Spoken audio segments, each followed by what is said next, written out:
I once worked in a startup that started out pretty well. Everyone in the office felt close with everyone in the company. We all worked hard and we enjoyed each other's company. And the atmosphere in the office felt more like family than an office. But after a year or so, relationships started to deteriorate. The family atmosphere turned into business as usual.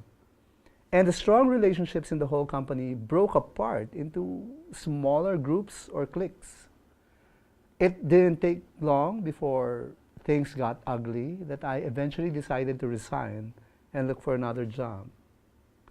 I guess, in a sense, office cliques are unavoidable. It can be difficult to maintain an atmosphere of good relationships within an organization when conflicts arise.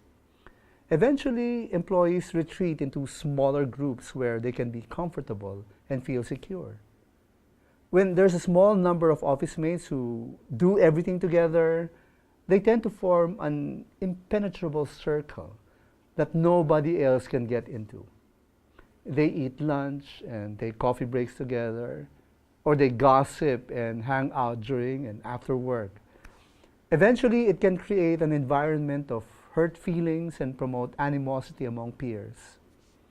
While it's human nature to gravitate towards some people over others, the problem arises when small groups form a perception of being exclusive and having favoritism with a select few. Now, whether you are part of a group or observing one from the outside, there are things that can be done to ensure that cliques don't become too much of a hindrance to a productive company culture. The key is to avoid the pitfalls of office cliques, such as exclusivity, pettiness, and excessive gossiping.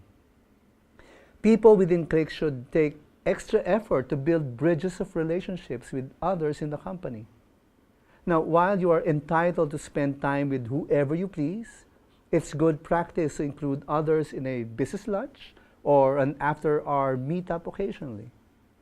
Do your own inter-office networking. Expand your circle of professional connections. Challenge yourself to reach out to colleagues you don't see regularly. You may potentially be overlooking an alliance or mentorship opportunity. The Proverbs gives us good advice with regards to relationships, and this can apply to office cliques as well. Whoever walks with the wise becomes wise, but the companion of fools will suffer harm. In other words, it's like saying, you are known by the company you keep.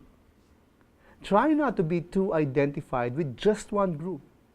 You have the wisdom and the maturity to create your own affiliations.